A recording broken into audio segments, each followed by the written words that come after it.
دلوقتي مثلا عندنا الصورة دي عايزين نلون الجاكيت ده نخليه لون غير الخلفية، بس زي ما انتوا شايفين ان الخلفية هنا لونها قريب جدا من الجاكيت. طب دي هتبقى مشكلة معانا في ان احنا نيجي نعمل سيلكشن للجاكيت. فبس عادي يعني احنا ممكن نعملها يا اما بالبرش يا اما انا شايفة ان الكويك سيلكشن تول كويسة في الجاكيت ده. طيب دلوقتي تعالوا نعرف ازاي نقدر نلونه اصلا.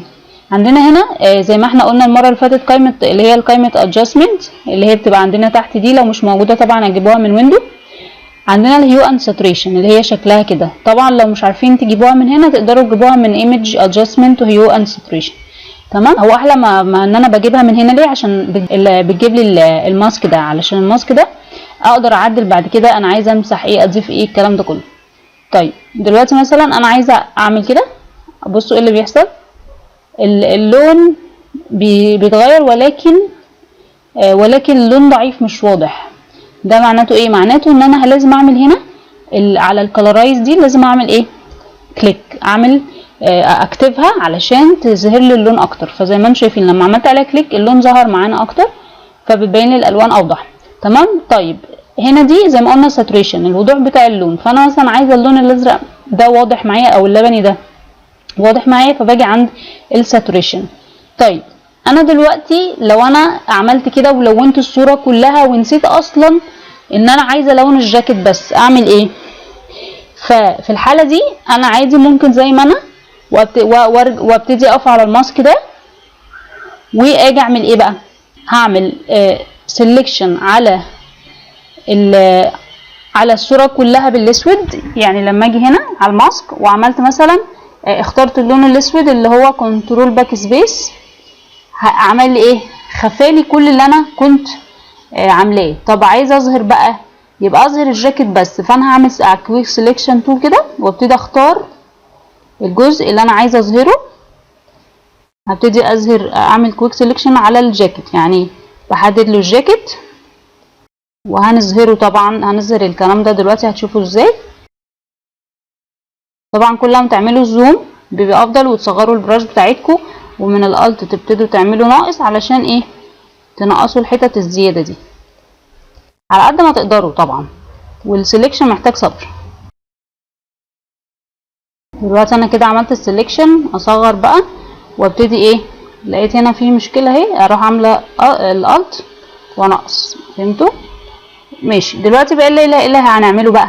احنا عايزين بقى نخلي ده اللون الابيض. يعني احنا عاملين الماسك هنا بالاسود كله، يعني انا بقول له اخفي لي الصوره كلها. طب انا عايزه اظهر الجاكيت بس، يبقى اجي بالابيض هنا بس، لازم اقف بمين؟ بالبراش. ماشي. اجي على البراش واقف بيها وابتدي انا دلوقتي معايا اللون الابيض وابتدي اظهر براحتي، اكبر بقى براحتي دلوقتي لاني ايه؟ عامله سيلكشن، فخلاص اقدر اشتغل براحتي. بعمل بقى بالسيلكشن براحتي خالص، وبكبر البرش براحتي مفيش مشاكل. زي ما انتم شايفين الجاكيت كده اتلون معايا. طب انا عايزه اقف على الهيو اند ساتوريشن واغير لون الجاكيت اهو. هبتدي اغير لون الجاكيت زي ما انا عاوزه. حبيت مثلا اللون ده مثلا وعايزه اقلل الساتوريشن بتاعته شويه، وضوح اللون شويه. فاهميني ازاي؟ طيب ايه اللي تحت ده؟ احنا قلنا المره اللي فاتت ان دي العلامه اللي هي بتوريني قبل وبعد، ودي اللي هي بتعمل ريسيت، يعني بترجع لي كل الاعدادات زي ما كانت. ودي ايه بقى بتعمل؟ بتدوس عليها تبين لك اللون اللي انت كنت مختاره قبل. يعني انا كنت مختاره اللون ده اللي قبل، فبيقارن بقى بيقول لك انت عاجبك اللون ده ولا اللون ده، فانت بتبص كده اني احلى. بس هي دي وظيفتها. اما دي كليبنج ماسك دي هقولها لكم في درس لوحده. تمام. طيب دلوقتي بقى ايه؟ عاجبني الشغل ده، اوكي. اعمل ايه؟ ديسك سيلكشن من كنترول دي عشان اشيل السيلكشن ده خالص. ودلوقتي انا عايزه اشوف السيلكشن بتاعي شكله كان عامل ازاي، فهدوس على الالت من الكيبورد واعمل كليك. بصوا بقى شكله كان عامل ازاي. بس لو خدتوا بالكم ان هنا السيلكشن بتاعي هارد قوي، سوري السيلكشن بتاعي هارد قوي. فهنعمل ايه عشان الهارد دي نعمل فيها ايه؟ نيجي هنا برضو ونبتدي نقف عند الفيزا اللي هي السيلكشن ده، هيجيلي اللي هي لير ماسك ده عشان ابتدي اظبط فيه، فهعلي الفيزر شويه. طب هتقولوا لي الفيزر دي بتعمل ايه؟ تعالوا اوريكم. بصوا لو عليتها بصوا اللي بيحصل، اللون بيبقى عامل زي اللي هو ايه، بيروح مني، فاهمني؟ فلا، يبقى احنا عايزين نسبة صغيرة عشان بس الحتة اللي هي المتحددة قوي دي ما تبقاش اللون جاي فيها صريح قوي زيادة عن اللزوم. ودي بتبقى في صور تانية مهمة قوي ان احنا لازم نعملها، تمام؟ عشان ما تبصوش تلاقوا اللون لاطع هنا قوي وهنا لا، فتحسوا ان في لعب في الصورة، لكن تبان طبيعية اكتر في ان احنا نعلي الفيزر سنة شوية. تمام، نرجع للصورة بتاعتنا العادية، هتبصوا تلاقوا ايه الشكل ايه احسن شوية. تمام. طيب دي طريقة تلوين وتقدروا تلونوا بها اي حاجة، زي مثلا تعالوا ناخد مثال تاني، زي مثلا تعالوا نقف هنا في الصورة دي، لو عايزين مثلا نلون عينيها بس مثلا، فانا هاجي هنا عند الايه، هاجي عند برضو الهي انساتوريشن، وابتدي بقى اعمل كلرايز لازم، وعايزه عشان ما يحصلش اللي حصل ده هنعمل ايه، كنترول زد، وتعالوا نقف هنا نخلي الماسك ده هو اللي ياخد الافكت. هنيجي نقف عند الماسك ده ونخليه كله اسود، وبعدين نيجي نقول له لا احنا عايزين عينيها بس هي اللي تتلون، فاحنا هنصغر البرش. لازم تاكدوا انتوا واقفين عند البرش تصغروها على قد عينيها وتبتدوا تضغطوا. طيب مش بيضغط ليه؟ علشان احنا مش مختارين لون. تعالوا نختار لون، نعمل كلرايز لازم عشان اللون يبقى واضح معانا، ايه نبتدي نلون عينيها. طب اللون ده مش حلو، نيجي عند الازرق شويه اهو ونلون التانية اهو. تمام، وهتظبطوا بقى الدنيا ايه، اللي لقيتوا البراش طلعت معاكم شويه هتعملوا اكس من الكيبورد تعكسوا وتخفوا الحته اللي جت عند رموشها دي، وهكذا ايه نفس الكلام عند عينيها التانية. فهمتوا؟ طيب اللون مش عاجبنا نعمل ايه، نقلل مثلا الساتوريشن بتاعه، هيدينا شويه لون رمادي احلى، او تغيروا اللون من هنا زي ما انتوا عاوزين بقى. تمام، نفس الكلام تقدروا تعملوه على الشفايف على فكره.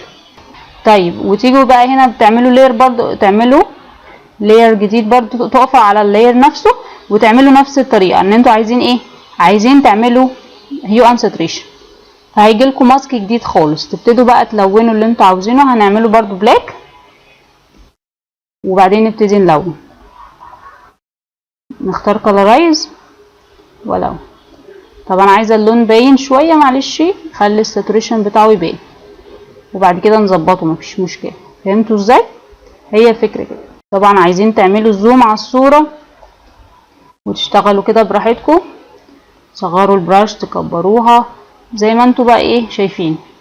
اللون ده مثلا لقيتوه مش لاقي عليها، تقوموا ايه جايبين من الوان تانية وتقللوا الساتوريشن عشان اللون يبان احلى شويه، وهكذا. انا بس بديكم الفكره وانتوا بقى الادوات ايه تقدروا تظبطوها زي ما انتوا عاوزين. دلوقتي تعالوا ناخد بقى مثال تاني خالص، ان احنا نلون صوره ابيض واسود. طيب الابيض واسود دي اسمها جراي سكيل عشان تبقوا عارفين، يعني جراي سكيل. لو انا جبت صوره تانية الوان، تعالوا مثلا الون لكم الصوره دي جراي سكيل، بتعملوا ايه، بتيجوا عند ايمج ادجستمنت، هنا قصدي ايمج مود، بتختاروا جراي سكيل، فانتوا كده بتقولوا له ايه، حول لي الصوره دي لابيض واسود. او هنا في عندنا الار جي بي دي اللي هي اصلا الصوره ار جي بي، يعني ريد وجرين وبلو اللي هو اساس لون الصوره، وفي الاس ام واي كي الكلر، دي الوان تانية. احنا بقى لو عايزينها ابيض واسود بنقول جراي سكيل. فهيقول لك انت عايز تحولها، هتقول له ايه من هنا، تقول له اوكي، هيديك الصوره على انها جراي سكيل. بس لما هتعمل الطريقه دي صعب ان انت ترجع تقول له تاني ايمج مود وتقول له ايه ار جي بي، مش هترجع. لكن لو جبت صوره تانية من بره وحطيتها في نفس المكان هتقدر عادي ترجعها جراي، يعني الصوره اللي هتيجي من بره. تعالوا نجيب اي صوره، مثلا الصوره دي لو حطيناها في لاير جديد هنا مثلا هنا فوقيها، هتبقى عادي الوان. ليه؟ عشان انا جبتها من بره، بس بعد ما انا عملت ايه الاول، عملت المود وعملت الايه الار جي بي. تمام. طيب في طريقه تانية ان انا احول الصوره لجراي سكيل اللي هو ابيض واسود، في اللي هي من هنا. لو خدتوا بالكم هتلاقوا هنا مكتوب بلاك اند وايت، تقوم عامله لكم الصوره ايه بلاك اند وايت. فهمتوا؟ بس هنا الميزه برضو زي ما قلت لكم ان هي بتجيب لكم الفلتر ده، فتقدر الماسك ده، فالماسك ده تقدروا ان انتوا تخفوا حته من الصوره، تظهروا حته من الصوره، يعني تقدروا تقفوا بالبراش كده وعايزه اقول له مثلا ايه اظهر لي الجزئيه دي مثلا، بنعمل بالاسود لازم عشان يظهر لنا، فنيجي مثلا بنقف بالاسود زي ما قلنا بالبراش واقول له اظهر لي الجزء ده بس مثلا يعني في صور ممكن تحتاجوا تاخدوا جزء جراي سكيل وجزء يكون الوان. فهمتوا؟ انا بديكوا بس الفكره وانتوا تقدروا بقى ايه تظبطوها على ايه على اي صوره تانيه. طيب تعالوا بقى نلون الصوره اللي هي اصلا جراي سكيل، عايزين نلونها، نعمل ده ازاي؟ طيب هتقولوا لي برضو بالهيو اند ساتوريشن، اقول لكم لا، في طريقه تانية. الطريقه التانية انا طبعا بحب اعمل دبليكيت للصوره بتاعتي، يعني اللي هو كنترول جي، واخفي التانية عشان لو حصل اي مشكله لصورتي ابقى معايا الصوره الاصليه. فهمتوا؟ طيب اعمل ايه بقى؟ اجي هنا عند لو جيتوا في تحت في الدوريه اللي تحت دي هتلاقوا هنا ايه زي ما انا قلت لكم اللي هي موجوده بتاعت الهيو اند ساتوريشن برضو، والبرايتنس اللي هي بتلعب في الاضاءه بتاعت الصوره. وعندنا بقى الثلاثه دول اللي هم السوليد كلر وجريدينت وباترن، دول موجودين فين هنا برضو؟ هتلاقوهم موجودين في اللاير، ماشي، وهتلاقوهم هنا اللي هو نيو فيل لاير، هتلاقوهم سوليد ايه كلر وجريدينت وباترن موجودين هنا برضو. فاحنا بنجيبهم من هنا احسن على طول علشان ايه يجيب لي الماسك اللي انا بحبه ده، ان انا اقدر اعدل بعد كده. تمام؟ فانا بقى بيقول لي انت عايز تلون الصوره بايه؟ فانا هقول له تمام انا عايز الون الصوره باللون مثلا، هاخد اللون الاصفر ده واختار، اقول له اوكي. هيقول لي ده بس انت مسوق عامل الصوره كلها، اقول له لا، اجي على الماسك هنا واقول له كنترول ايه باك سبيس او الت باك سبيس عشان اختار الاسود، وانا عايزه اقفل اللون ده بمزاجي بقى. طب عايزه اقفله فين؟ عايزه اقفله في المربعات اللي هنا دي. فاعمل ايه بقى؟ استخدم احسن السلكشن بتاعتي اللي هي الايه البوليجونال لاسو تول، دي افضل اداه عندي في ان انا امشي دايركت زي ما قلت لكم قبل كده بيها، ان انا اقدر امشي بيها على طول. فاعمل كده واعمل السلكشن بتاعي وابتدي ايه اول ما اجي هنا يديني الدايره دي يبقى بيقول لي انت كده هتقفل. تمام؟ طيب اقدر اعمل نفس اضافه من هنا عشان اكمل بقيه السلكشن الحاجات التانية، بس انا هعمل مثلا هلون دي دلوقتي.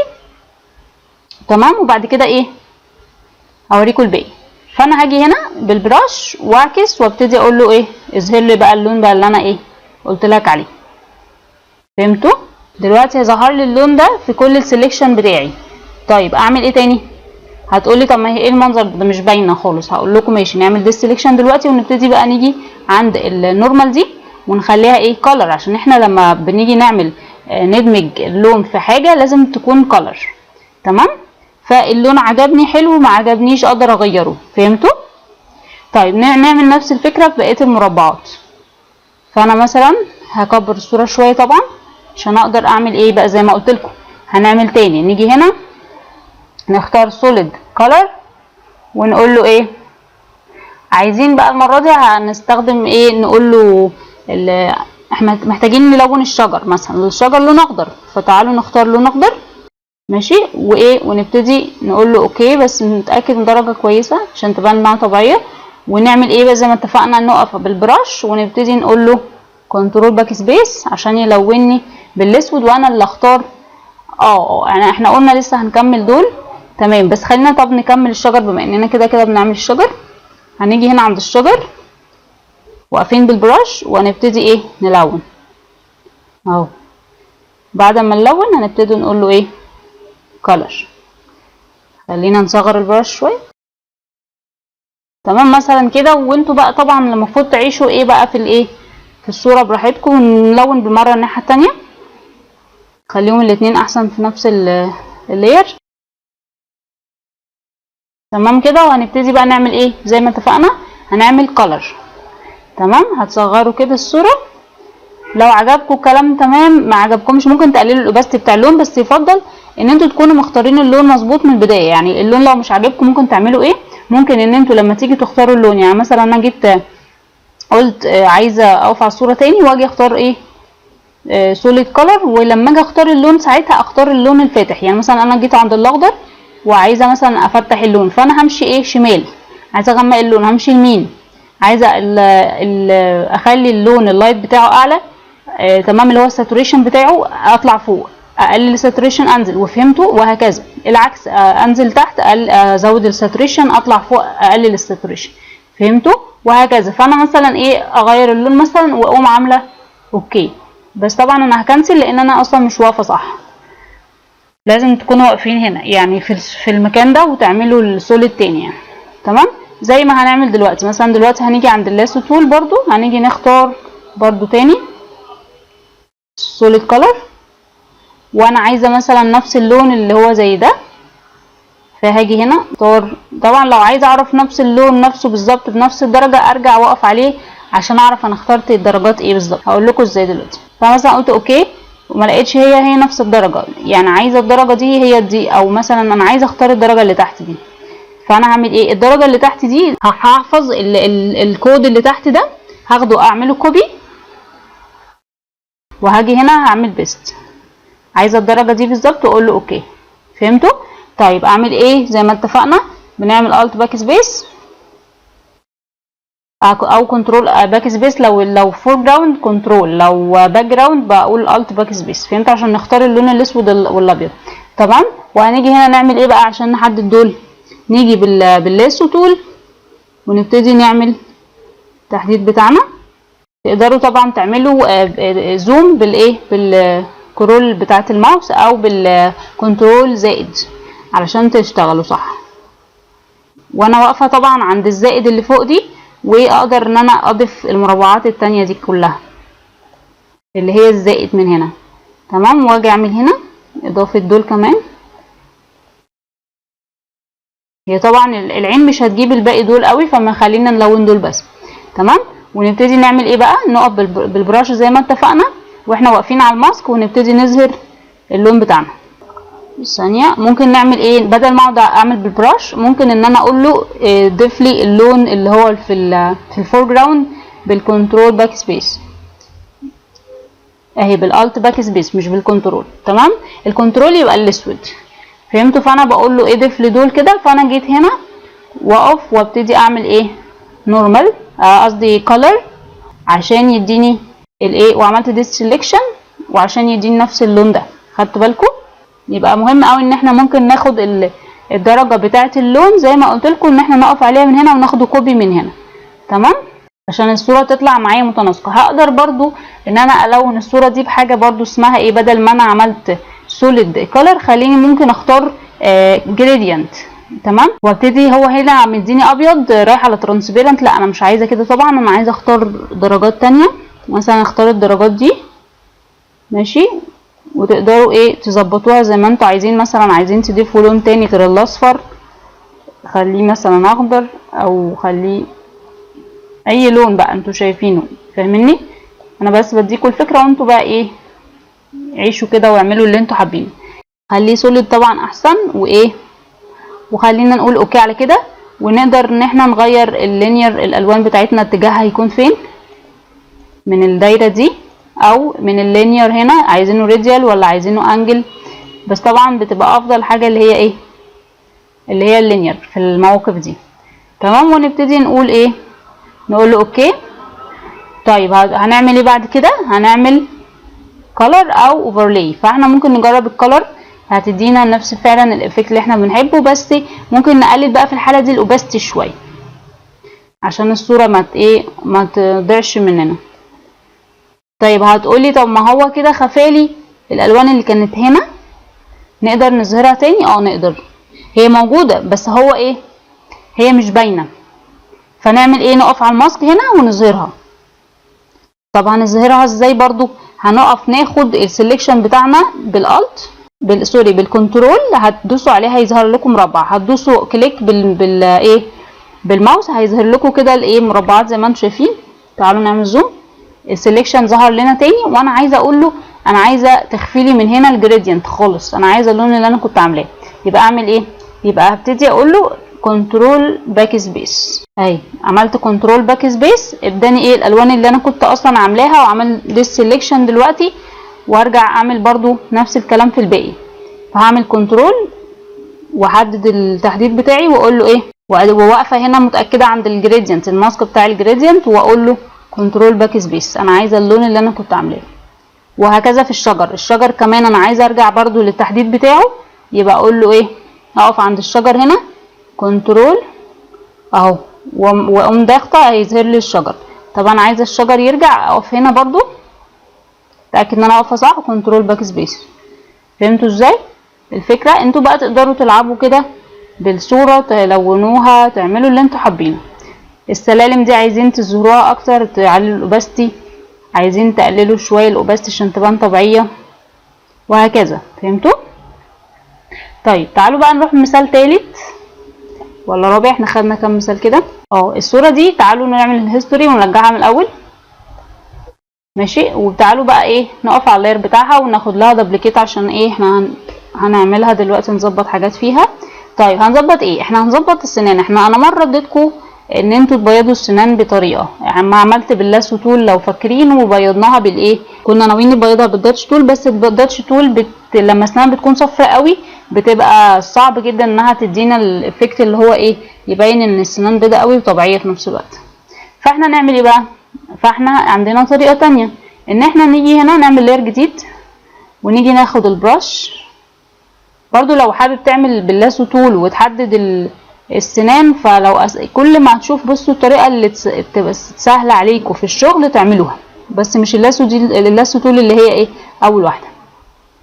ولو حابين تحددوا زي ما انا عايزه احدد كده دلوقتي، فهيبقى اسهل لكم بكتير بصراحه من ان انتوا تقعدوا تمشوا بالبرش. بس عيبها دي هتبين لنا ان اللثه كمان اتلونت، فبلاش. فخلينا احسن لا نعمل دي سيلكشن، خلينا نلون على طول بالبرش احسن زي ما انا كنت هعمل، عشان اللثه عندنا ما يحصلهاش مشاكل. وهنيجي هنا نختار اللون الابيض الصريح اللي هو بيبقى فوق كده، ونقول له اوكي، ونبتدي نلون. هنيجي هنا بعد ما عملنا الابيض ده، هنيجي نعمل ايه بالبلند مود دي، ونختار كلر. الكلر دي هتديني ان اللون الابيض ده ما بقاش ايه ابيض صريح، بقى جراي سكيل، يعني بقى مدي على رمادي شويه، فبالتالي ما بقاش ايه ابيض صريح. طب انا عملت الخطوه دي ليه اصلا؟ الخطوه دي عشان لو سنان حد صفر قوي، فلما هنيجي بقى نعمل الخطوه الجايه اللي انا هقول لكم عليها دي، هيحصل مشكله ان احنا لو اما نيجي نعمل الاوباستي ونقللها، هيحصل ان الصفار اللي في السنه من ورا هيبان. فانا بعمل الخطوه دي الاول عشان الخطوه اللي جايه بقى. طب ايه الخطوه الجايه؟ هنبتدي نعمل ايه؟ هنبتدي نيجي نقف على اللاير، علامه اللاير دي، ونقوم ضاغطين بالالت، ونقول اوكي، فهيظهر لنا القايمه دي. القايمه دي بتظهر بطريقتين، بالطريقه دي او بالطريقه تانية اللي احنا ايه نعمل من هنا لاير، ونقول له نيو، ونقول له لاير، فهيظهر لنا برضو نفس القايمه. القايمه دي بيقول لي فيها نيم، يعني عايز تسميها ايه، مش ده برضو اللي انا عاوزاه، مش عايزه برضو الجزئيه دي خالص، ولا عايزه الجزئيه دي. انا عايزه اقول له ان انا عايزه الاخر افكت اللي مش متاكتف عندي ده، اللي هو مكتوب عليه نو ناتشورال كولر اكزيست فور نورمال مود، يعني بيقول لي ما يظهر لكيش الا لما تغيري النورمال مود دوت وتعملي اي حاجه تانية. فانا هختار اوفرلاي، وهبتدي بقى اقول له انا عايز فيل ويز اوفرلاي ناتشورال كولر 50% جراي، هو ده اللي انا عاوزاه، انا عايزه 50% جراي. نقول له اوكي، وهيجيب لي اللي انتوا شايفينها دي، اللي هو يعني عمل لي فيل للنيو لللاير الجديد دوت، بس ب 50% جراي.